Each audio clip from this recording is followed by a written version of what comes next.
SIR এর প্রতিবাদে বিক্ষোভ, এসডিও অফিসের গেট ভেঙে ঢুকলো কংগ্রেস কর্মীরা।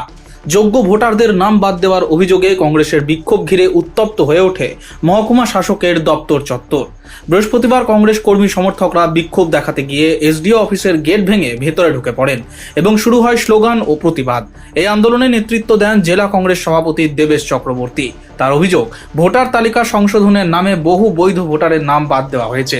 তিনি দাবি করেন, প্রায় 60 লক্ষ ভোটারের নাম এখনো বিচারাধীন অবস্থায় রয়েছে, ফলে তাদের ভোটাধিকার নিয়ে অনিশ্চয়তা তৈরি হয়েছে। কংগ্রেসের দাবি, দ্রুত সমস্যার সমাধান করে বাদ পড়া ভোটারদের নাম পুনরায় তালিকায় অন্তর্ভুক্ত করতে হবে। কোন নির্বাচন কমিশন বিজেপির হাতে তামাক খেয়ে সমস্ত সাধারণ গণতন্ত্রী মানুষ যারা সংবিধানকে বিশ্বাস রেখে তাদের ভোটাধিকার প্রয়োগ করে তাদের নামকে বাদ দেওয়ার চক্রান্ত করছে এবং এটা কন্টিনিউয়াস প্রসেসে চলছে। যারা নির্বাচনের সম্বন্ধে গুণাক্ষরে কিছু জানে না তাদের পশ্চিমবঙ্গে পাঠিয়েছে এবং তারা একচ্ছত্রভাবে বিজেপির অঙ্গুলিলনে সাধারণ জনগণের নামকে কাটছে।